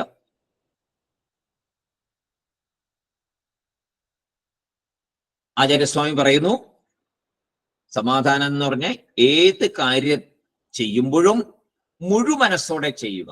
അപ്പോൾ നിങ്ങൾക്ക് ആ സമാധാനം എന്ന ഒരു മനസ്സിന്റെ അവസ്ഥ നിങ്ങളിൽ ഉണ്ടാകും. അപ്പൊ തീർച്ചയായിട്ടും നിങ്ങൾക്ക് വേദാന്തത്തിൽ മുന്നേറാൻ സാധിക്കും. അപ്പൊ ആദ്യം ചെയ്യേണ്ടത് എന്താണ്? നമ്മുടെ നിത്യ ജീവിതത്തിൽ, ലൗകിക ജീവിതത്തിൽ നമ്മൾ ചെയ്യുന്ന കർമ്മങ്ങളിൽ പൂർണ്ണമായിട്ടും മനസ്സിനെ അർപ്പിച്ചുകൊണ്ട് കർമ്മം ചെയ്ത് ശീലിക്കുക. അതാണ് കർമ്മകാണ്ഡത്തിൽ കൂടി മുന്നേറാനുള്ള വഴികളും അത് തന്നെയാണ്. പൂജ ചെയ്യുന്നു, പൂജയിൽ തന്നെ മനസ്സുറപ്പിച്ച് ഭഗവാന്റെ പാദങ്ങളിൽ പുഷ്പമിടുമ്പോൾ ഭഗവാന്റെ പാദം മനസ്സിൽ കണ്ട് ഓരോ പൂവ് എടുത്ത് അർച്ചിക്കുക. ഇപ്പൊ എങ്ങനെയാ? നമ്മൾ ജപിച്ചുകൊണ്ടിരിക്കും, അർച്ചിച്ചുകൊണ്ടിരിക്കും. അതിലെ ആരെങ്കിലും പോകുന്നുണ്ടോ നോക്കും, ഇതിലെ ആരെങ്കിലും വരുന്നുണ്ടോ നോക്കും. എന്തിന്? അമ്പലത്തിൽ പോയി നിന്ന് ഭഗവാന്റെ മുമ്പിൽ നിന്ന് ആ ഒരു ശ്ലോകം ചൊല്ലിക്കൊണ്ട് ഭഗവാനെ പ്രാർത്ഥിക്കുകയാണെങ്കിൽ, ഒരു 4 വരി ചൊല്ലുകയാണെങ്കിൽ, ആ 4 വരി ചൊല്ലുന്ന സമയം ആ ഭഗവത് വിഗ്രഹത്തിന്റെ കണ്ണിൽ മാത്രം നോക്കിക്കൊണ്ടാണോ നമ്മൾ ചെല്ലാറ്? അല്ല. ആ തിരുമേനിയിലെ പോകുന്ന കാണാം, അല്ലെങ്കിൽ ഒരു പൂച്ച അതിനകത്തൂടെ ഒരു പോകണമെങ്കിൽ പാറ്റ പറക്കുന്ന കാണാം. എന്തെങ്കിലും നമ്മുടെ ശ്രദ്ധ മാറും, നിസ്സാര കാര്യം. അപ്പൊ അങ്ങനെ മാറിപ്പോകാതിരിക്കാൻ ഒരു സൂത്രം നമ്മൾ ചെയ്യാറുണ്ട്. എന്താണെന്നറിയോ? ഫ്രണ്ടിൽ ചെന്ന് കണ്ണടയ്ക്കും. ഭഗവാനെ കണ്ട ഉടനെ കണ്ണടയ്ക്കും. അപ്പൊ നമുക്ക് അറിയാം ഒരു സൂത്രം എന്താണ്? മനസ്സ് പതറിപ്പോകാതിരിക്കാൻ കണ്ണടച്ചാൽ ഈ മനസ്സ് ഇവിടെ തന്നെ നിൽക്കും. ആ വിഗ്രഹത്തിലെ ആ സുന്ദര രൂപം, ഭഗവാന്റെ ചൈതന്യ സ്വരൂപം ഉള്ളിലേക്ക് എടുക്കാം നമുക്ക്. എങ്ങനെ? ഒരു ഇന്ദ്രിയത്തെ കൺട്രോൾ ചെയ്താൽ മതി. അന്ന് അതേതാണ് ഇന്ദ്രിയം? അവിടെ ചെന്ന് നിൽക്കുമ്പോൾ ബാക്കി ഇന്ദ്രിയങ്ങൾക്കൊന്നും അവിടെ വർക്കില്ല. കാരണം നടന്നു, നമ്മൾ അവിടെ ചെന്നു, പിന്നെ വേറെ ബഹളങ്ങളൊന്നുമില്ല, കാം ആൻഡ് ക്വയറ്റ് ആണ്, വേറെ ശബ്ദങ്ങൾ ഉണ്ടാക്കരുതെന്ന് അവിടെ എഴുതി വെച്ചിട്ടുണ്ട്. ആരും ഒന്നും മിണ്ടുന്നില്ല, മിണ്ടാതിരിക്കണം. അല്ലെങ്കിൽ ഈശ്വരനാമം മാത്രമേ അമ്പലത്തിനകത്ത് കേൾക്കാവൂ എന്നൊക്കെ നമുക്കറിയാം. ആരെങ്കിലും വർത്തമാനം പറഞ്ഞാൽ നമുക്ക് ഭയങ്കര ഡിസ്റ്റർബൻസ് ആപ്പോ. അപ്പൊ അങ്ങനെയൊന്നും ഇല്ലാതെ നല്ലൊരു കൂളായിട്ടിരിക്കുന്ന ഒരു അന്തരീക്ഷം, നല്ലൊരു അന്തരീക്ഷത്തിൽ നിന്ന് ഭഗവാന്റെ മുമ്പിൽ ചെന്ന് നിന്നു. അപ്പോഴും പിന്നെ ശ്രദ്ധ പോകാൻ സാധ്യതയുള്ളത് ഒന്ന് കണ്ണാണ്. കണ്ണെന്ന ഇന്ദ്രിയം തുറന്നിരിക്കുമ്പോ അവിടെ നടക്കുന്ന പല കാര്യങ്ങളും കാണും. അപ്പൊ എന്ത് ചെയ്യൂ? ഒരു സെക്കൻഡെങ്കിലും ഭഗവാന്റെ മുമ്പിൽ ചെന്ന് നിന്ന് കണ്ണടയ്ക്കുന്നു. നമുക്കത് ആഗ്രഹമുണ്ട്, നമ്മുടെ ഉള്ളിൽ ആഗ്രഹം കിടപ്പുണ്ട്. ഇന്ദ്രിയങ്ങളാണ് പണി പറ്റിക്കുന്നത്. നമുക്ക് ഇന്ദ്രിയത്തിൽ കൺട്രോൾ ഇല്ലാതെ പോയി. അപ്പൊ കണ്ണടച്ച് കഴിയുമ്പോൾ ഒരു സമാധാനമായി. ഓ, ഞാൻ നന്നായിട്ട് പ്രാർത്ഥിച്ചു, കണ്ണടച്ച് ഞാൻ ഭഗവാനെ ഉള്ളിൽ ഞാൻ അങ്ങോട്ട് പ്രാർത്ഥിച്ചു നമ്മൾ പറയും. ഭയങ്കര സംതൃപ്തി നമുക്കവിടെ കിട്ടും. ഈ സംതൃപ്തി കണ്ണ് തുറന്നാലും കിട്ടണം. അതിനാണ് ശമതമം ശീലിക്കേണ്ടത്. കണ്ണടച്ച് അമ്പലത്തിൽ പ്രാർത്ഥിച്ച് തിരിച്ചു വരുമ്പോ കിട്ടുന്ന ഒരു സംതൃപ്തി, കണ്ണു തുറന്ന് ആ സർവ അലങ്കാരങ്ങളും ചെയ്ത് ചൈതന്യമായിരിക്കുന്ന ആ വിഗ്രഹത്തെ കണ്ട്, കണ്ണ് തുറന്ന്, കൺകുളിർക്കെ എന്ന് പറയില്ലേ, കൺകുളിർക്കെ കണ്ട് ആ സമാധാനം, ആ ഒരു സുഖം നമുക്ക് കിട്ടണം. ഇല്ലേ? ഇപ്പൊ നമ്മള് ഗുരുവായൂരൊക്കെ പോകുന്നു, എന്നെ തിരക്കാം, ഒരു സെക്കൻഡ് മുമ്പിൽ ചെന്ന് ഒന്ന് കടത്തിവിടും. അപ്പൊ നമ്മൾ ആദ്യം ഒന്ന് നന്നായിട്ട് നോക്കും, പിന്നെ നടക്കും. ആ നോക്കി കണ്ട് ആസ്വദിച്ച ഉണ്ണിക്കണ്ണനെ ഫുള്ളായിട്ട് ആസ്വദിച്ചിട്ട് വരാൻ മേലെ. ഓരോ ദിവസം ഓരോ രീതിയിലൊക്കെ ചാർത്തിയിട്ടുണ്ടാവുക. എപ്പൊ പോകുമ്പോഴപ്പോ ഒരു ചാർത്തിയ ഒരു രൂപം ഇപ്പൊ മനസ്സിന് ഓർമ്മയുണ്ടോ? ഏതെങ്കിലും ദിവസം പോയി ഗുരുവായൂർ പോയാത്തൊരൊന്നും കാണത്തില്ല, എല്ലാവരും പോയി കണ്ടപ്പോ, നമ്മൾ എപ്പോഴെങ്കിലും പോയി കണ്ടപ്പോ കണ്ട ഒരു രൂപം ഈ ഫോട്ടോയിലൊക്കെ കാണുന്നതല്ലാതെ നമ്മൾ ചെന്ന ദിവസം അവിടെ ആ ഭഗവാന് ചാർത്തിയിരുന്നത് എന്താണ് എന്നൊന്ന് ഓർത്ത് നോക്കുക. അത് ഉള്ളിലുണ്ടോ നോക്കുക. ഇല്ലെങ്കിൽ അടുത്ത പ്രാവശ്യം പോകുമ്പോഴെങ്കിലും, അല്ലെങ്കിൽ അടുത്ത അമ്പലങ്ങളിൽ പോകുമ്പോൾ ഒന്ന് ഓർക്കുക. കണ്ണ് എന്ന് പറഞ്ഞ ഇന്ദ്രിയത്തിനെ ഏറ്റവും ഭംഗിയായി എനിക്ക് ഉപയോഗിക്കാൻ സാധിക്കുന്നുണ്ടോ എന്ന് ഒന്ന് പരീക്ഷിച്ചു നോക്കും. എത്രയോ അമ്പലങ്ങളിൽ നമ്മൾ പോകും. ഏതെങ്കിലും ഒരെണ്ണം തിരിച്ചുള്ളിൽ പിടിക്കാൻ പറ്റും. ശ്രമിച്ചു നോക്കണം. പറ്റില്ല എന്നല്ല ഞാൻ പറയുന്നത്, പറ്റും. അതിനുവേണ്ടി ശ്രമിച്ചിട്ടില്ല. കാരണം മനസ്സിനെ പൂർണ്ണമായിട്ട് ഈ പറഞ്ഞ കാര്യമാണ്. ഈ സാധന, ഈ അവസാനത്തെ സാധന സമാധാനം എന്ന സാധനയെ വേണ്ട രീതിയിൽ ഉപയോഗിക്കാത്തതാണ്. എത്ര ബുദ്ധിമുട്ടിയ ഓരോ തീർത്ഥാടന കേന്ദ്രങ്ങൾ, ഓരോ അമ്പലങ്ങൾ കാണാൻ പോകുന്നത്, എത്രമാത്രം പൈസ ചെലവാക്കി എന്തെല്ലാം ബുദ്ധിമുട്ടുകൾ സഹിച്ച് ഊണും ഉറപ്പും ഒക്കെ കളഞ്ഞൊക്കെ പോകുന്നുണ്ട് നമ്മൾ. പക്ഷെ ഈ സമാധാനം എന്ന ആ ഒരു ക്വാളിറ്റി നമ്മളിൽ ഇല്ലാത്തത് കൊണ്ട് പൂർണ്ണമായിട്ടുള്ള ഫലം നമ്മളിൽ വരുന്നില്ല. ഉറപ്പാണത്, വരുന്നില്ല എന്നുള്ളത് ഉറപ്പാണ്. അതുകൊണ്ടാണ് പിന്നെയും പിന്നെ ഓടുന്നത്. പൂർണ്ണമായിട്ടൊരിക്കൽ കിട്ടിയ പിന്നെ പോവില്ല, അങ്ങും പോവില്ല. അപ്പൊ സമാധാനം എന്നുള്ളതിനെ ഇത്ര നന്നായിട്ട് ആചാര്യസ്വാമി ഇവിടെ പറഞ്ഞു തന്നിരിക്കുന്നു. നമുക്ക് ആ ശ്ലോകത്തിന്റെ അർത്ഥം ഒന്ന് നോക്കാം. സർവദാ, എപ്പോഴും, സ്ഥാപനം ബുദ്ധേഹെ, ബുദ്ധിയെ വെക്കുക, എപ്പോഴും ബുദ്ധിയെ വെക്കുക. മുഴുവൻ മനസ്സിനെ, ഇവിടെ ബുദ്ധി എന്ന് പറയുന്നത് മുഴുവൻ മനസ്സിനെയാണ് ഇവിടെ ബുദ്ധി എന്ന് ഉപയോഗിച്ചിരിക്കുന്നത്.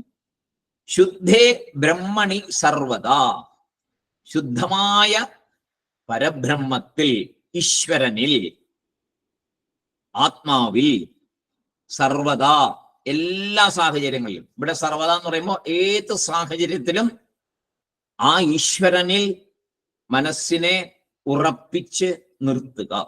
ഏത് സാഹചര്യത്തിലും ഈശ്വരനിൽ മനസ്സിനെ ഉറപ്പിക്കുക. തത് സമാധാനമിത്യുക്തം. അതെങ്ങനെയാ പറ്റുക? ഏത് കാര്യം ചെയ്യുമ്പോഴും ഈശ്വരനെ എങ്ങനെയാ പറ്റുക? ഈശ്വരനല്ലാതെ ഇവിടെ ഒന്നുമില്ലല്ലോ. വേദാന്തം പഠിക്കുന്ന നമ്മളോട് അത് പ്രത്യേകം പറയേണ്ട കാര്യമുണ്ടോ? എല്ലാ സൃഷ്ടിയെക്കുറിച്ചൊക്കെ പഠിച്ചു കഴിഞ്ഞതാ. ഈശ്വരനല്ലാതെ ഇവിടെ ഒന്നുമില്ല. ചെയ്യുന്ന പ്രവൃത്തി മുഴുവൻ ഈശ്വരാർപ്പണമാണ്. പൂർണ്ണമായിട്ടും ഏത് ജോലി ചെയ്യുമ്പോഴും ഈശ്വരാർപ്പണമായിട്ട് ചെയ്യാം.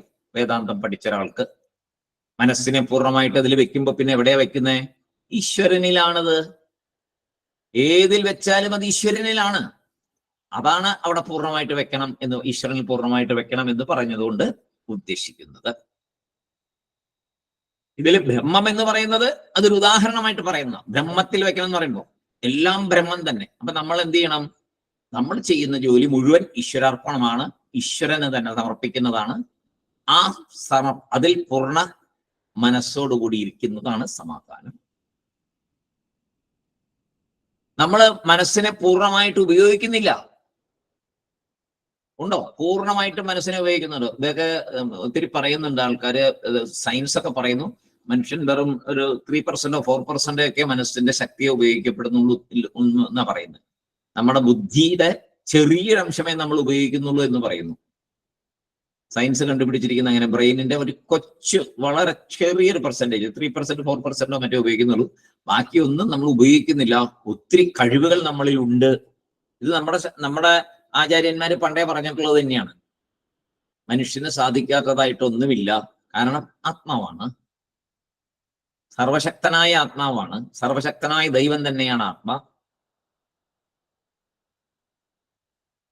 അപ്പൊ നമുക്ക് എന്താ പറ്റണമെന്ന് വെച്ചാൽ, നമുക്ക് ആ ബുദ്ധി ഉപയോഗിക്കാൻ പറ്റാത്തത് ഒരു സബ്ജക്റ്റിൽ തനിയെ ഒരേ വിഷയത്തിൽ മാത്രമായിട്ട് മനസ്സിനെ നിർത്താൻ പറ്റാത്തത് കൊണ്ടാണ് നമ്മുടെ മനസ്സിന്റെ ആ ബുദ്ധിശക്തി കുറഞ്ഞു പോകുന്നത്. അതങ്ങൾ പാളിപ്പോവുക. കോൺസെൻട്രേഷൻ വന്നാൽ എല്ലാവരും എങ്ങനെയാണല്ലോ, നല്ല കോൺസെൻട്രേഷൻ ഉള്ളവര് കൂടുതൽ ശോഭിക്കും. ഇതിന്റെ ബേസിക് ആയിട്ടുള്ള കാര്യം ഇത് തന്നെ. ഈ സമാധാനം എന്ന് പറയുന്ന സംഭവം തന്നെയാണ് ഈ കോൺസെൻട്രേഷൻ. അപ്പോ തത് സമാധാനമിത്യുക്തം നതു ചിത്തസ്യലാലനം. നതു അങ്ങനെയല്ല, ഇത് ചിത്തസ്യലാലനം. ചിത്തസ്യലാലനം നതു. അങ്ങനെ ചിത്തത്തിന്റെ ലാലനം എന്ന് പറഞ്ഞാൽ ചഞ്ചലപ്പെടൽ. ചിത്തത്തിന്റെ എന്ന് പറഞ്ഞാൽ ബുദ്ധിയുടെ ചഞ്ചലപ്പെടലല്ല. എന്താണ് സമാധാനം എന്ന് പറയുന്നത്? ചിത്തത്തിന്റെ ചഞ്ചലപ്പല്ല, ഒരേ സ്ഥലത്ത് ഉറച്ചു നിൽക്കലാണ് സമാധാനം.